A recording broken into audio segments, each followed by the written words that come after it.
இயேசு கிறிஸ்துவின் இணையற்ற நாமத்தில் கர்த்தர் நன்மையானதை தருவார் என்கிற ஆண்டவர் கொடுத்த வாக்கு தத்தத்தோடு கூட சேர்ந்து கிறிஸ்துவில் விசுவாச ஊழியங்களின் சார்பில் உங்கள் அனைவருக்கும் என்னுடைய அன்பான வாழ்த்துதல்களை தெரிவித்துக் கொள்கிறேன். இன்றைய நாளுக்கான கோல்டன் ஆப்பிள் சங்கீதங்களின் புஸ்தகம் 32ஆம் சங்கீதம் 8ஆம் வசனம். நான் உனக்கு போதித்து நீ நடக்க வேண்டிய வழியை உனக்கு காட்டுவேன், உன்மேல் என் கண்ணை வைத்து உனக்கு ஆலோசனை சொல்லுவேன். இன்றைய செய்தியின் தலைப்பு ஆலோசனை சொல்லுகிற ஆண்டவர். ஆலோசனை என்றால் சரியான வழியை காட்டுவது என்று அர்த்தம். இன்னும் சொல்ல போனால் நன்மை தரக்கூடிய அறிவுரைகளை வழங்குவது என்று சொல்லலாம். அப்படிப்பட்ட நல்ல ஆலோசனைகளை குறித்து பரிசுத்த வேதாகமத்திலே 60க்கும் மேற்பட்ட இடங்களில் சொல்லப்பட்டிருக்கிறது. ஆலோசனைகளையும் இரண்டாக பிரிக்கலாம். ஒன்று நல்ல ஆலோசனை, அவற்றை கொடுத்து ஒருவரை நல்வழிப்படுத்துவது. இரண்டாவது கெட்ட ஆலோசனைகளை கொடுத்து அவருடைய வாழ்க்கையை கெடுத்து விடுவது. கடவுளுக்கு பயந்த பிள்ளைகள் ஆண்டவரிடம் மட்டும் ஆலோசனை கேட்டு அதன்படி நடப்பார்கள். அதையே மற்றவர்களையும் பின்பற்ற சொல்லுவார்கள். ஆனால் பிசாசின் ஆலோசனைகளை கேட்பவர்கள் தங்களையும் கெடுத்துக்கொண்டு மற்றவர்களையும் கெடுப்பார்கள். அதனால் தான் துன்மார்க்கருடைய ஆலோசனையில் நடக்காதே என்று சங்கீதக்காரர் சொல்லுகிறார். ஆனால் இன்றைக்கு மற்றவர்கள் சொல்லுகிற நல்ல ஆலோசனைகளை கேட்பதற்கு யாரும் தயாராக இல்லை. குறிப்பாக வயதில் மூத்தவர்கள், பெற்றோர்கள், போதகர்கள், ஊழியர்கள் தங்களுடைய அனுபவத்தின் மூலம் சொல்லுகிற காரியங்களை பலர் இன்றைக்கு ஒதுக்கி தள்ளுகிறார்கள். ஆலோசனை இல்லாத இடத்திலே ஜனங்கள் விழுந்து போவார்கள் என்று நீதிமொழிகளில் வாசிக்கிறோம். என்னுடைய அன்பு தகப்பனார் அடிக்கடி என்னிடம் சொல்லுகிற ஒரு வார்த்தையை நான் மறப்பதே இல்லை. மூத்தோர் சொல்லும் முதுநெல்லி கனியும் முன்னால் கசக்கும் பின்னாளில் இனிக்கும் என்று சொல்லுவார்கள். ஏனென்றால் எப்பொழுதுமே என்னுடைய அப்பா எனக்கு நல்ல ஆலோசனைகளை கொடுத்து கொண்டே இருப்பார்.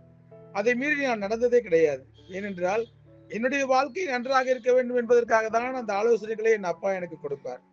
உலக பிரகாரமாக என்னுடைய அப்பா அப்படி இருந்தார் என்றால் உன்னத தகப்பனாகி நம் ஆண்டவர் நம் மீது இன்னும் எவ்வளவு அதிகமான அன்பு வைத்திருப்பார் என்பதை யோசித்து பாருங்கள்.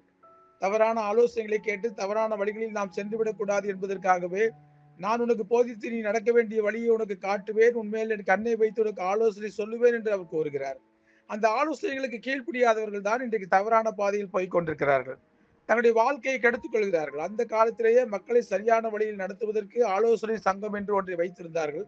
ஆண்டவருக்காக ஊழியம் செய்த அப்போஸ்தலர்களை அந்த ஆலோசனை சங்கத்தின் முன்பாய் கொண்டு போய் நிறுத்திதான் விசாரித்தார்கள். இன்றைக்கு எந்த ஒரு ஸ்தாபனத்திலும் ஆலோசனைக்காரர்கள் நிறைந்த ஆலோசனை சங்கங்கள் உள்ளன. திருச்சபைகளிலும் அவர்கள் இருக்கிறார்கள். யார் எங்கிருந்தாலும் அவர்கள் ஆண்டவருக்கு பயந்தவர்களாக இருக்க வேண்டும். அப்பொழுதுதான் நல்ல ஆலோசனைகளை மற்றவர்களுக்கு அவர்கள் கொடுக்க முடியும். நான் பல சபைகளுக்கு செய்தி கொடுக்க போகிறேன். அந்தந்த சபையில் உள்ள ஆலோசனைக்காரர்கள் அடங்கிய ஆலோசனை சங்கத்தார் நான் என்ன பேச வேண்டும், எவ்வளவு நேரம் பேச வேண்டும் என்பதை எல்லாம் எனக்கு சொல்லுவார்கள். ஆண்டவரிடமிருந்து ஆலோசனை பெற்று செயல்படுபவர்கள் நீங்கள் பேச வேண்டியவைகளை பரிசுத்த ஆவியானவர் அந்நேரத்திலே உங்களுக்கு போதிப்பார் என்று வருகிற ஊழியக்காரரிடத்திலேயே சொல்லிவிடுவார்கள். ஆனா இன்றைக்கு பெரும்பாலான இடங்களில் அப்படி இல்லை. வேதத்திலிருந்து கண்டிப்பான ஆலோசனைகள் நீங்கள் சொன்னால் எங்கள் சபை மக்களுக்கு அதை பிடிக்காது என்று சொல்லுகிற ஆலோசனைக்காரர்கள் அதிகமாகி விட்டார்கள். அநேகர் ஆண்டவரையும் ஆண்டவருடைய வார்த்தைகளையும் கேட்டு அதன்படி நடக்க இன்றைக்கு தயாராக இல்லை.